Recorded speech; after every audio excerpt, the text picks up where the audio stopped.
now what's going to happen? These are the 4 steps, and this is about the timeline all this takes place, approximate timeline. So I'll let you pause and let you see what's happening there, and then we're going to talk. Just read it to you. I'm going to show you a picture. So going on. And then I do have a YouTube right there that you can watch that's going to go over this as well. So the first thing, remember that periosteal buds that's in there? You've got blood vessels in your things. Remember we looked at that central canal and all that stuff. There's blood there. So when there is damage, that area will fill with blood. And so when it fills with blood, that's known as a hematoma. A hematoma is an area that has filled with blood. So you're going to get a hematoma filling in that area. It fills underneath that periosteum. So can you see that that is that outer layer there going on? So we are filling with blood here. And so as we fill with blood, that blood will then start to form this fibrocartilage, almost like a splint. And it's going to kind of temporarily hold. Now, you do have to go and set, because this sets itself, but if you get a big broken bone, a long bone, you kind of want to cast so that it doesn't shift. I mean, there are some bones that they're like, we can't do anything for you. It's just going to have to heal. And so sometimes they'll heal crooked and stuff. So this blood is bringing in some fibrocartilage, and that fibrocartilage is called the soft callus.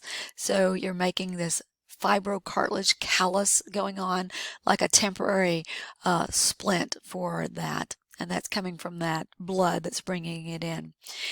Then we're going to get the osteoclast. The osteoclast will then start breaking down this, and osteoblasts will be blasting out bone matrix.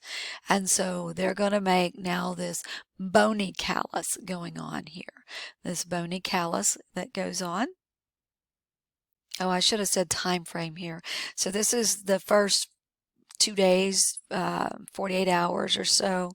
This is somewhere between 0 to 2 weeks. And then 2 to 12 weeks, we're starting to see this bone formation going on. And we leave that cast on because this is going to look kind of ugly. And then what's going to happen is the osteoclast and the osteoblast, really the class will shapen it back up. And it should look back to normal, which is a good thing, right? So you get a hematoma, you get a soft callus with fibrocartilage, then you get a bony callus with the osteoblast, and then the osteoclast and blast kind of reform everything, reset.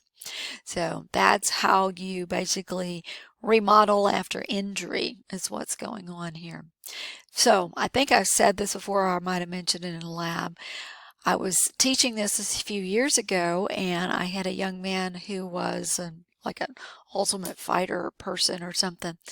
And he said that those ultimate fighter people, on their shin area, they will continually kick a tree or something, a pole or something, to continually cause damage to that bone there. So they cause that hematoma, fibrocartilage, the bony callus, but they don't let it set and heal, so it never gets to here.